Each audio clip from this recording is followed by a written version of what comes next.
Matapos yung pag-initan si VP Sara, mukhang kayo naman ang dapat maimbestiga. Hindi na nga raw ba natutulog ang karma sa mga ganit na politiko sa bansa dahil matapos gipitin ang Vice President na si Sara Duterte patungkol sa paggastos nito ng 125 million confidential fund. Mukhang lintik nga lang raw ang walang ganti sa opisina ni President Bongbong Marcos dahil mismong ang Commission on Audit ang di umano'y nang laglag sa kanila at opisyal na inilabas sa publiko kung gaano nilistay ng opisina ng Pangulo ang bilyones na pera ng kaban ng bayan.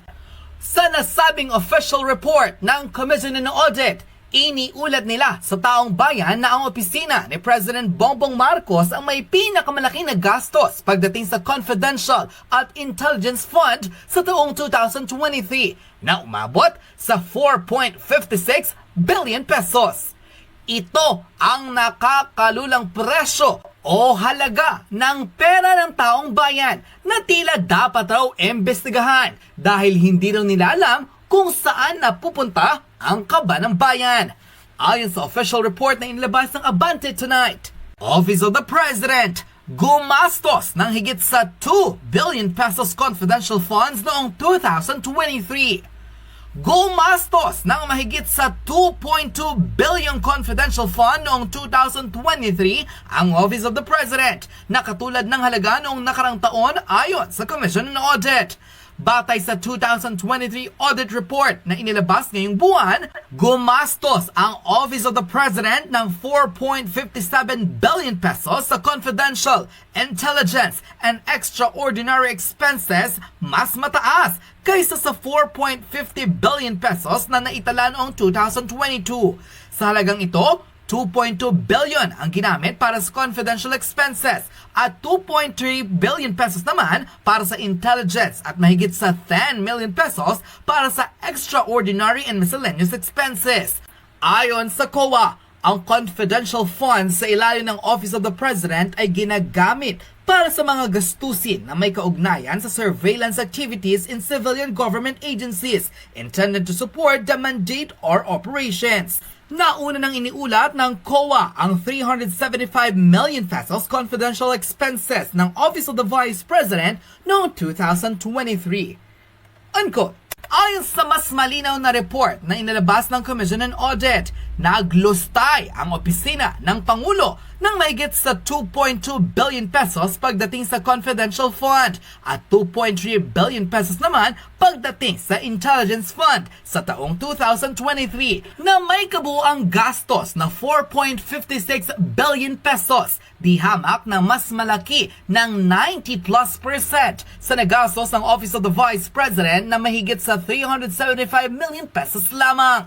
Ay mismo sa ilang mga mambabatas at ilang mga veteran lawyer, dapat raw ay imbestigahan din ang opisina ng Pangulo dahil higit na mas dapat detalyado ang reports pagdating sa confidential fund at intelligence expenses ng Office of the President dahil hindi milyon ang pinag-uusapan dito, kundi bilyong pisong pondo mula sa kaban ng bayan. Kung talagang tapat at para sa taong bayan ang mga mambabatas, hindi lamang ang opisina ni VP Sara ang kanilang iimbestigahan na kahit pa ang mismong COA ang nagsabi na unqualified report o wala silang nakitang mali sa paggastos ni VP Sara pagdating sa pondong inilaan sa kanya.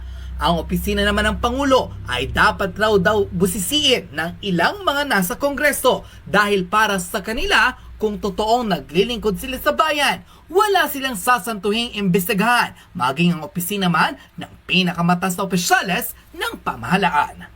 Panoorin ang reaksyon ng taong bayan sa naging official report na inilabas ng Commission on Audit kung saan mahigit kumulang sa 10 billion pesos ang nagastos ng gobyerno pagdating sa confidential fund ng nasabing mga ahensya ng pamahalaan at mahigit sa 46% ng nasabing pondo mula rito ay nilustay raw ng opisina ng Pangulo. 4.56 billion pesos na dapat imbestigahan sa opisina ng Pangulo, dapat raw malaman ng publiko kung saan napunta ang pera ng maraming Pilipino. Panoorin ang full video. Ito ang grabe. Ito ang grabe. Ito ang dapat imbestigahan. Ito ang dapat binubusisi. Ewan ko na lang pag binusisi ito. Hindi kayo magugulat lahat. Basahin natin.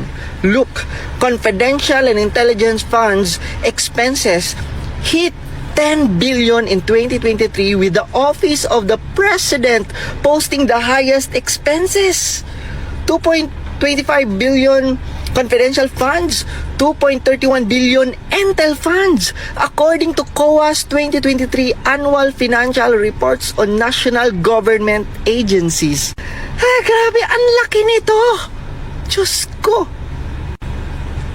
OVP, on the other hand, spent 375 million in confidential funds last year, spending more of the secret funds than that of NBI, NICA, NSC, DND, AMLC, and DILG. Grabe, no? Isisingit talaga nila ang Office of the Vice President, no?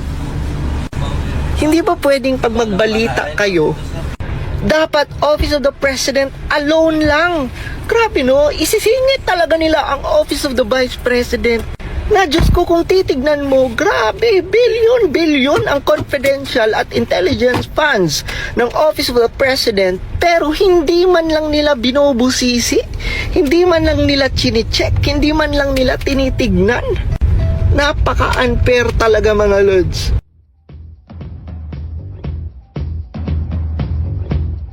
Oh, eto na, nabalitaan ko na, and I don't know kung nahuhuli ako sa balita, ha? Grabe mga kababayan, no? First time in the history, ang pinakamalaking ginastos ng gobyerno sa confidential funds, 2023. At hindi na ako magpatumpik-tumpik pa, ang may pinakamalaking ginastos sa confidential funds and intelligence funds ang opisina ng presidente. O mga anti-Duterte, di ba gusto niyo ng transparency? Imbestigahan din natin ang confidential and intelligence funds ng opisina ng presidente. Bakit wala kayong imik ngayon pag opisina na ng presidente? Dapat malaman din ng taong bayan yan.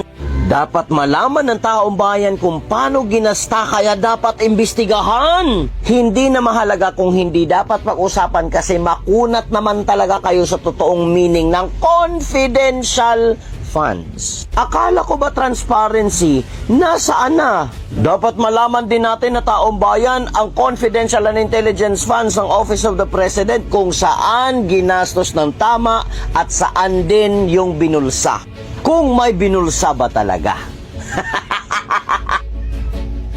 Nasaan na yung mga naghahanap at nagko-question sa confidential fund ni OVP?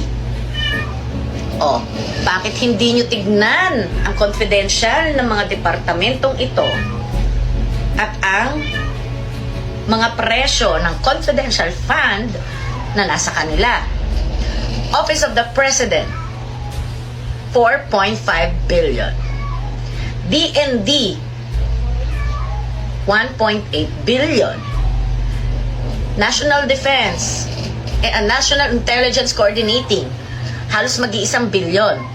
Ayan, no? So, pagdating sa OVP, 0. So, sino ngayon ang naghahanap ng confidential fund ni VP? Hanapin nyo rin kung nasaan ang mga confidential ng mga ito. Try natin. The Office of the President under President Ferdinand Marcos Jr. is the top confidential and intelligence funds spender for 2023 with a combined 4.5 billion lang pala. Hoy, pero ang laki pa rin yan. Grabe yan. Diba? The Commission on Audit Annual Financial Report said, the Office of the President remained to post the highest amount of confidential expenses, maintaining the same level as last year, the COA said on Monday. Imagine niyo mga lords, no? Ang OP or Office of the President, ang pinakamataas, no? Siya ang number 1 top spender ng confidential and intelligence funds. Diba? Natalo pa niya yung ibang ahensya. The OP spent 2.25 billion and 2.31 billion on confidential and intelligence funds in 2023 according to COA. Grabe! Bilyon! Pero nagtataka talaga ako mga lods, no? Ito, bilyon. Yung kay VP Inday Sara, million lang. 125 million lang. Pero pinuputakti nila yun. Malaki daw. Ano na lang kaya to? Bilyon! My God! Parang nababaliktad na ang utak ng iba mga lods, no? Kasi, di ba? Million versus billion? My God! Tapos ito ang nakakatawa. May pagbusisi ba dito? Ha? Mga buwaya, House of Representatives, may hearing ba kayo dito? I-hearing nyo to. Kasi ang laki-laki nito, kailangan tanungin saan din to napunta. Kasi imagine mo, Office of the President, andyan sa kanya ang AFP, andyan sa kanya ang mga police and everything. Para saan pa to? Agoy!